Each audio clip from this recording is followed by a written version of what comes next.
Xhevat Dajaku, ish truploje ish presidentit Ibrahim Rugova ka dhënë një rrëfim të hapur dhe tronditës për periudhën kur ruante figurën më të rëndësishme të politikës së Kosovës pas luftës. Në një intervistë ku rrëfen plagët personale dhe rreziqet e përditshme, Dajaku tregon si vdekja e vëllait të tij, gjithashtu truploi, e shtyu drejt detyrës, një vendim që e lidh ngushtë jetën e tij me të ardhmen e sigurisë dhe drejtësisë në Kosovë. Dajaku thot se pas vrasjes tragjike të Besim Dajakut më 19 tetor të vitit 2001, ajo vendos në shërbim të presidentit me bindjen se mund të vritesh, por nuk dorëzohesh.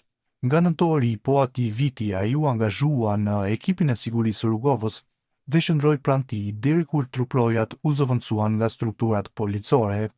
Një ndryshim që sipas tij u imponua nga influenca të cilat ai nuk mund t'i shpjegonte plotësisht. Intervista përshkruan disa episode të rrezikshme, përpjekje për eliminim, manipulime publike dhe ngjarje që në disa raste vuloseshin si konflikte popullore për të mbuluar atentatet. Një nga episodet më të frikshme, tregon Dajaku, është shpërthimi pranë makinës së presidentit. Makina u tund dhe ekipi u detyrua të dalë menjëherë nga automjeti, por blindimi parandaloi viktimat.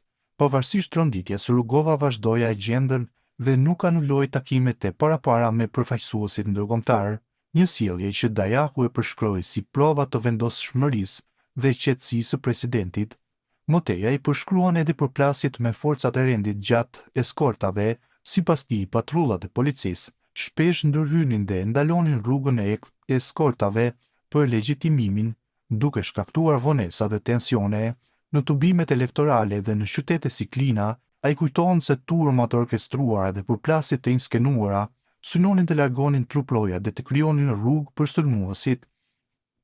Në një rast ai rrëfen se vëllai Besimi, ku shpërtheu dhuna, reagoi menjëherë duke hapur rrugën për të shpëtuar presidentin, akt që i kushtoi më pas jetën.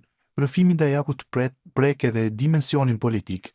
Ai flet për një klimë pasigurie dhe për lidhje të thella me strukturave kriminale dhe institucioneve, që sipas tij kanë penguar zbardhjen e shumë vrasjeve politike. Ai shpreh i bindur se shumë ngjarje ende nuk janë hetuar si duhet dhe akuzon kapjen e drejtësisë nga interesa private që kanë bllokuar proceset të plota hetimore për mbi 20 vjet. Si zgjidhje, Dajaku shtron shpresën e tij te gjykata speciale, të cilën e sheh si mundësinë vetme të besueshme për të sjellë drejtësi për viktimat e vrasjeve politike. Megjithatë, ai ngre dyshime se institucionet lokale, prokuroritë dhe gjykatat kanë dështuar në mënyrë sistematike dhe thekson nevojën për transparencë dhe pavarësi të sistemit të drejtësisë.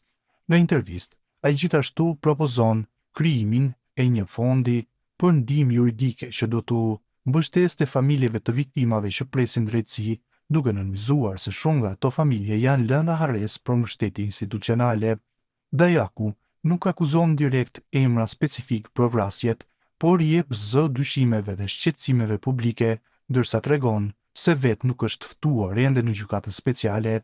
Ai është i gatshëm të bashkëpunojë dhe pret që e vërteta të dalë në dritë përmes proceseve ndërkombëtare. Në pjesën personale të rrëfimit, Dajaku rikthen mungesën e Rugovës në skenën politike dhe dëshirën e tij që tradita e drejtësisë dhe vizioni për Kosovën të vazhdojë. Ai ka lënë Kosovën pas 2005-s dhe prej 2007-s jeton në Gjermani, ku sipas vetë rrëfimit punon si bashkëpunëtor shkencor, por shpirtërisht mbetet i lidhur me betejën për zbardhjen e fatit të shumë prej ustarëve, aktivistëve dhe zyrtarëve që ranë pas lufte. Ky rrëfim i thjeshtë dhe i hidhur rikthen pyetjen e madhe: sa e vërtet është e pagjetura e drejtësisë në Kosovë dhe cili do të jetë fati atyre që kërkojnë llogari për vrasjet e dekadave të fundit.